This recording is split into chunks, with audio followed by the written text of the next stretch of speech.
여러분, 오늘 테슬라 관련 소식이 세 가지나 한꺼번에 터졌는데요. 하나씩만 봐도 영상 하나 분량인데 이게 동시에 나왔어요. 오늘 태조 채널 켜셨다면 정말 잘 오셨습니다. 구독 아직 안 하신 분들은 영상 끝까지 보시고 버튼 한 번만 눌러주세요. 시작할게요. 일단 가장 큰 이슈부터 얘기하겠습니다. 테슬라가 2026년 1분기 실적 발표, 즉 어닝콜을 수요일장 마감 직후에 진행합니다. CEO 일론 머스크를 포함한 임원진이 직접 투자자들의 질문에 답하는 자리인데요. 테슬라 어닝콜이 특이한 이유가 있어요. 보통 기업 실적 발표는 기관 투자자나 애널리스트들만 질문하잖아요.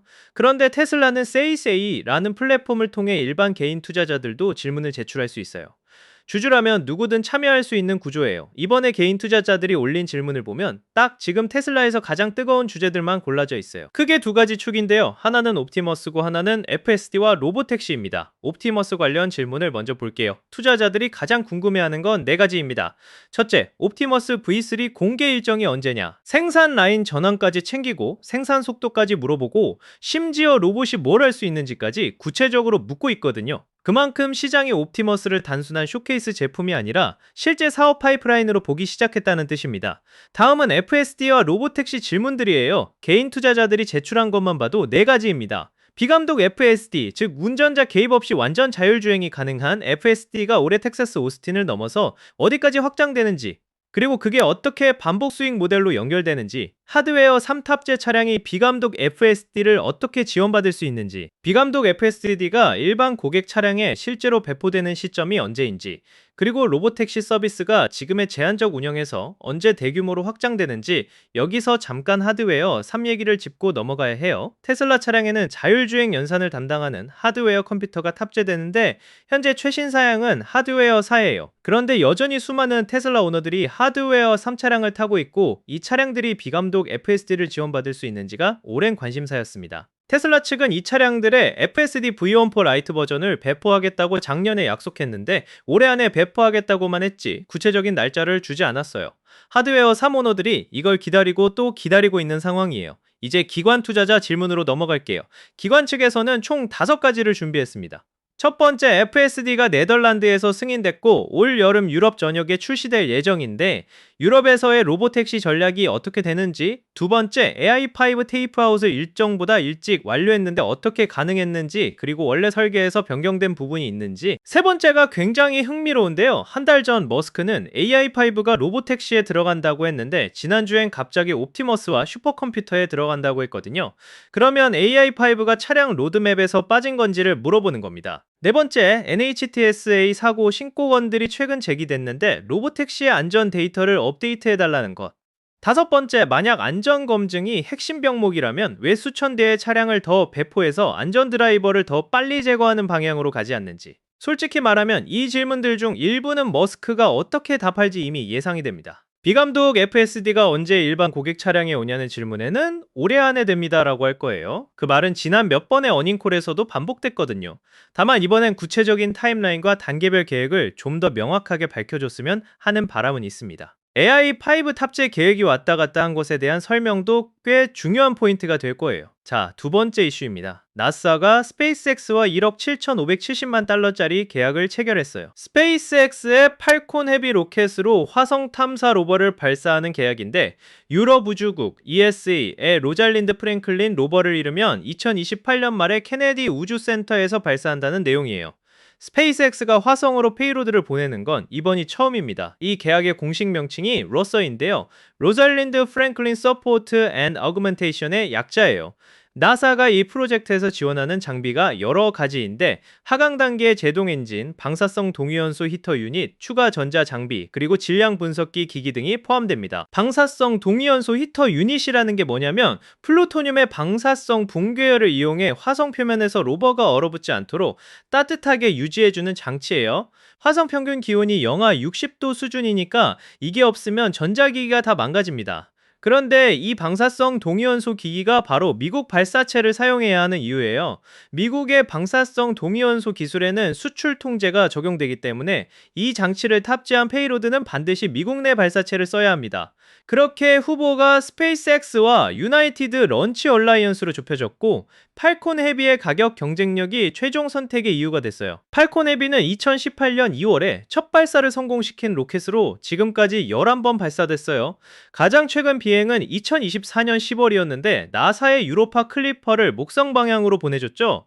구조 자체가 독특한데 팔콘 9의 1단 부스터 3개를 묶어서 만든 세코어 설계예요. 이 덕분에 팔콘 9 단독으로는 불가능한 심우주 행성 탐사 임무에 필요한 리프트 용량을 확보할 수 있어요. 로잘린드 프랭클린 로버의 사연도 꽤 길어요. 원래 2022년에 러시아와의 공동 미션으로 발사될 예정이었어요. 그런데 러시아의 우크라이나 침공으로 협력이 완전히 끊기면서 로버는 이미 만들어진 상태로 유럽 어딘가에 보관됩니다. 발사체도 없고 착륙 하드웨어도 없고, 그러다가 2024년 나사와 ESA가 이 미션을 살리는 협약을 맺은 거예요. 로잘린드 프랭클린 로버가 특별한 이유는 임무 자체에 있어요. 화성 표면 아래에 최대 2m까지 드릴로 파고 들어가서 과거 생명체의 흔적을 탐색하는 거예요. 이 깊이까지 굴착한 화성 탐사 임무는 지금까지 단 한 번도 없었습니다.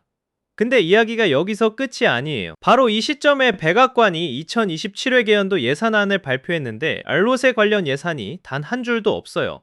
4월 3일에 공개된 의회 예산 정당화 문서에도 이 미션은 아예 언급되지 않습니다. 나사가 4월 16일에 스페이스X와 계약을 맺고 백악관은 그 미션에 돈을 안 주겠다는 입장인 거예요. 머스크 본인은 오래전부터 인류는 단일 행성종이 되어서는 안 된다, 다중 행성종이 돼야 한다고 강조해왔는데, 그가 이끄는 스페이스X가 화성 임무 계약을 맺는 동시에 그가 관여하는 행정부가 그 예산을 삭감하려는 아이러니한 상황이 연출된 겁니다. 타이밍이 하나 더 있어요. 스페이스X가 4월 초에 SEC에 비공개로 IPO 서류를 제출한 상태고, 6월 8일 주간 IPO 로드쇼를 목표로 하고 최대 규모의 기업 공개가 될 수 있다는 전망이 나오는 시점에 화성 미션 계약이라는 뉴스가 같이 터진 거죠. 세 번째 이야기는 가장 흥미롭습니다. 최근 테슬라의 옵티머스 로봇송 관련 특허가 공개됐어요. 팬들과 업계 관계자들이 오? 이런 설계였구나 하고 분석하고 있었는데, 일론 머스크가 X의 밤에 한마디를 남겼습니다. 이미 설계를 바꿨어요. 이건 실제로 작동하지 않았거든요. 특허라는 게 보통 미래 기술의 청사진처럼 받아들여지잖아요. 그래서 특허가 공개되면 테슬라가 이런 방향으로 가고 있구나 라고 해석하는 게 일반적이에요. 그런데 머스크가 대뜸 그거 이미 버렸어요 라고 한 거예요. 구체적으로 어떤 설계였냐면 롤링 컨택트 메커니즘이라는 거예요. 손가락 관절에서 마찰을 줄이고 부드럽고 저항 없는 움직임을 구현하려는 방식인데, 시뮬레이션과 설계 단계에서는 잘 돌아갔던 모양이에요. 그런데 실제 환경에서 테스트해보니 원하는 수준의 신뢰성을 내지 못했다는 거죠. 세탁물 접기, 전자 부품 조립, 공장이나 가정에서의 섬세한 작업 같은 것들을 해야 하는 로봇에게 필요한 정밀도를 충족하지 못한 겁니다. 사람 손이 얼마나 정교한지 생각해보면 이게 왜 어려운지 이해가 돼요. 손 하나의 뼈가 27개고 거기에 복잡한 힘줄, 인대, 감각, 신경망이 완벽하게 연동되어 있거든요. 이걸 금속과 실리콘으로 재현하는 건 로봇공학에서 수십 년째 풀리지 않는 과제예요. 경쟁사들도 똑같이 손 설계가 발목을 잡고 있어요. 밀리미터 단위, 아니 그 이하의 오차에서 실패하면 유리잔을 떨어뜨리거나 셔츠 단추를 못 채우는 거니까요. 그러면 이 공개 발언이 왜 의미 있냐? 보통 기업들은 프로토타입의 실패를 숨기고 성공한 결과물만 화려하게 공개하는 경향이 있거든요.